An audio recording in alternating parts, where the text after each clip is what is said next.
at our martial arts school up in Iowa. He is legally a blind quadriplegic. He has some function of his arms. He can't really use individual fingers, but he can close his hands. And the vision kind of comes and goes as far as seeing shapes and colors.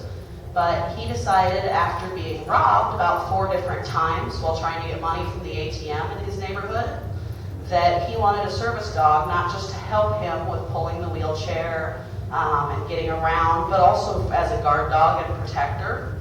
And he got one of the puppies from Naya's second litter, and that puppy kind of chose him. He knew he wanted a male puppy. There were 2 in the litter.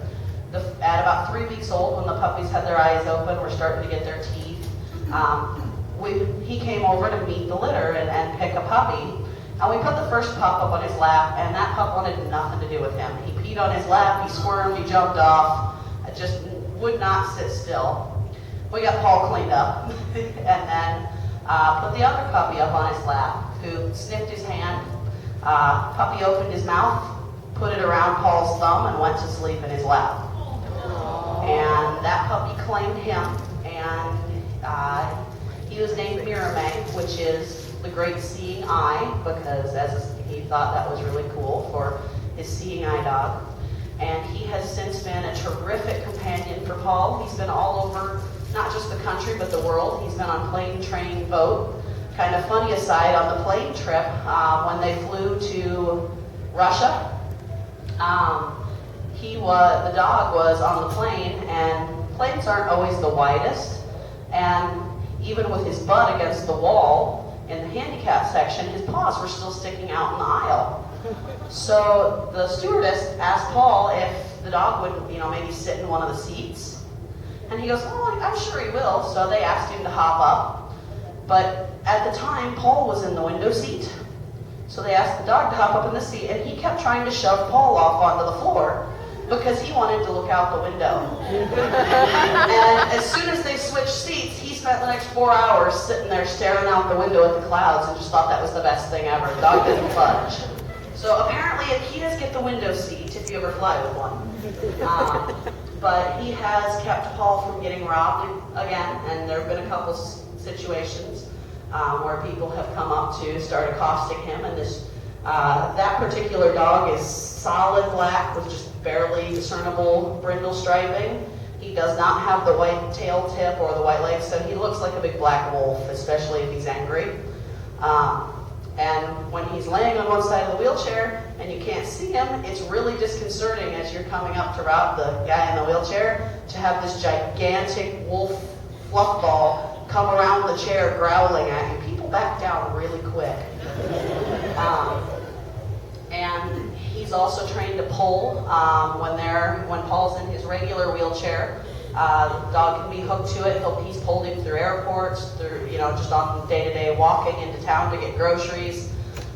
He's also rescued Paul from a situation. It was wintertime, and with his health concerns, if he gets real cold, it'll actually kill him. So he has to be very cautious in going outdoors, and especially exerting himself. So they had gone out to walk the dog, him in the power chair with the dog attached to it, and the power chair actually malfunctioned. It not only blew a tire, went flat, but the transmission stuck when the tire blew.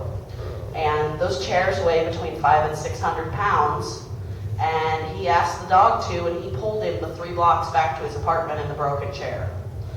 They're tremendously powerful. You guys probably noticed I have the pinch collars on them. That's so I don't lose an arm.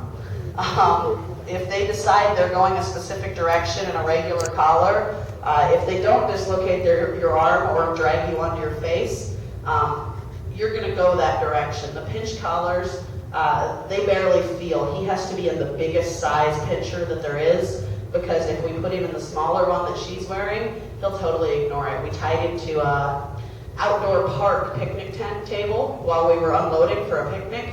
Went to walk back to the truck, and here comes the 400-pound concrete-based picnic table across the parking lot with us with the dog. And at the time, we're thinking, we didn't quite realize all the tubes were filled with concrete. We're thinking, it must be a light picnic table. So you know how you go to walk by something to grab onto it and be like, because he wouldn't drag it back. He refuse. You know, we're like, come here, come here. He's like, no, I want to go to the truck. So we're like, all right, fine, go to grab the table and almost rip our, it's that whole you grab it and go, whoa, because it was way heavier than you thought and you almost hurt yourself. It took 3 adult men, one of them being Dan, to lift and take this picnic table back out where it belonged because we could not convince the dog to drag it back. Now some people will, Akitas have been used in sled teams, but they will never be the lead dog because their interest in running is if there's something to chase. Huskies and Malamutes have a much stronger instinct to kind of run all day. Akitas, their instinct is to lay here and guard. This is about as enthusiastic as he ever gets. And usually, eventually, he'll kind of drop down into this really flat little seal position. And that looks adorable, but he's like, that's it, I'm done. But they work well as far as muscle on a sled team if you train a pair in either the second or third position along the sled line